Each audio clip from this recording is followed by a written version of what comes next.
Bienvenue sur notre chaîne Maroc 24 dédiée à l'actualité politique marocaine. Nous sommes le 30 mai 2024 et aujourd'hui nous mettons en lumière un épisode de tension diplomatique des plus saisissants.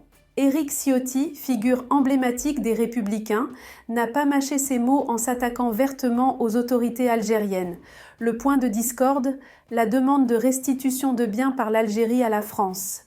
En réalité, cette agitation algérienne autour du dossier mémoriel n'est rien d'autre qu'une tentative désespérée du président Tebboune pour se forger des exploits imaginaires à l'approche des élections présidentielles algériennes. Restez avec nous pour plus de détails.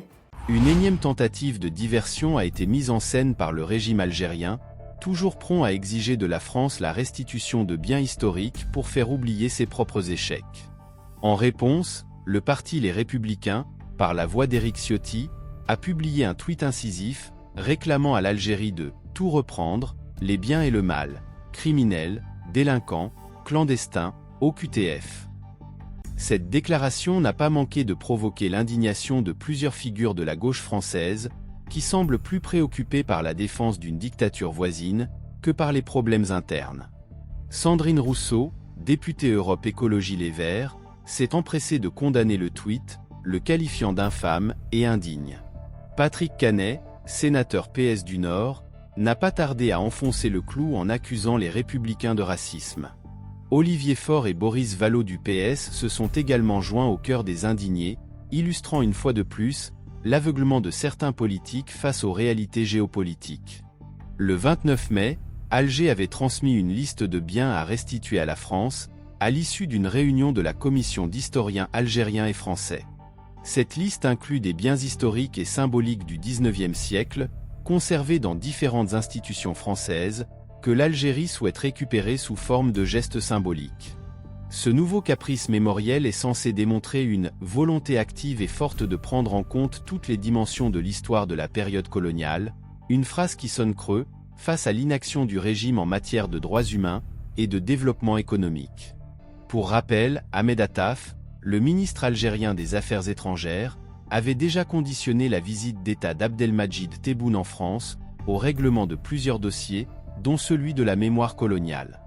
Ce même ministre avait critiqué la France pour son refus de restituer le burnous et l'épée de l'émir Abdelkader. L'ironie de cette situation réside dans l'acharnement d'Alger à ressasser le passé colonial, tout en ignorant les souffrances actuelles de son peuple, et les revendications légitimes du peuple kabyle. Alors que le régime algérien tente désespérément de raviver la flamme de la mémoire. Pour détourner l'attention de sa propre corruption et incompétence, les réactions outrées de la gauche française ne font que renforcer cette mascarade. La transmission de cette liste à Emmanuel Macron ne résoudra pas les véritables problèmes de l'Algérie. Le dossier de la mémoire est devenu un outil de propagande pour un régime en manque de légitimité, utilisant les symboles historiques comme des armes de distraction massive. Il est temps pour la France de voir au-delà des exigences mémorielles et de considérer l'Algérie pour ce qu'elle est, un État en quête de prétexte pour masquer ses échecs contemporains.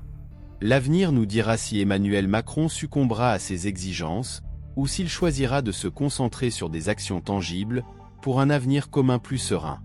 Mais il est clair que tant que l'Algérie continuera à se complaire dans le passé, sans affronter ses défis présents, elle restera prisonnière de ses propres illusions historiques. Pour rester informé, je vous invite à regarder les vidéos Maroc 24 qui s'affichent sur votre écran.